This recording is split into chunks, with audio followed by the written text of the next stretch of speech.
ओम साई राम। श्री साई सच्चरित्र अध्याय 35 भाग 8। साईं बाबा का सर्प के रूप में प्रकट होना।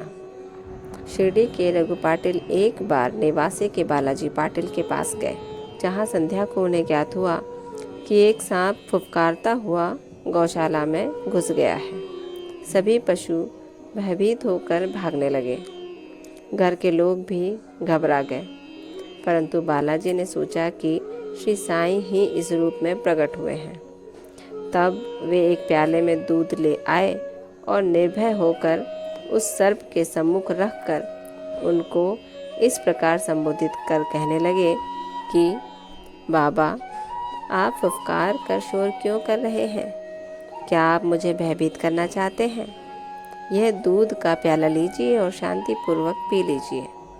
ऐसा कहकर वे बिना किसी भय के उसके समीप ही बैठ गए। अन्य कुटुंबजन तो बहुत घबरा गए और उनकी समझ में न आ रहा था कि वे अब क्या करें। थोड़ी देर में ही सर्प अदृश्य हो गया और किसी को भी पता न चला कि वो कहाँ गया। गौशाला में सर्वत्र देखने पर भी वहाँ उसका कोई चिन्ह दिखाई न दिया। ओम साई राम। श्री सद्गुरु साईनाथ अर्पणमस्तु। शुभम भवतु। बाबा अपने भक्तों को दर्शन देने के लिए किसी भी रूप में प्रकट हो जाते हैं। बाबा हर समय कभी किसी पशु पक्षी के रूप में, किसी व्यक्ति के रूप में, किसी तस्वीर के, मूर्ति के, नाम के रूप में, कहीं पे भी दर्शन अपने भक्तों को कराते हैं, जिस भक्तों को ये विश्वास हो जाता है कि बाबा का कोई न कोई चिन्ह यहाँ दिखा है तो बाबा हमारे साथ ही है।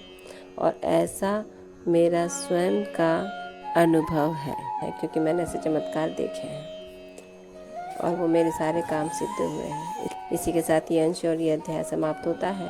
कल अगला अध्याय 36 का शुभारंभ होगा। पहला अंश गोवा के 2 महानुभाव।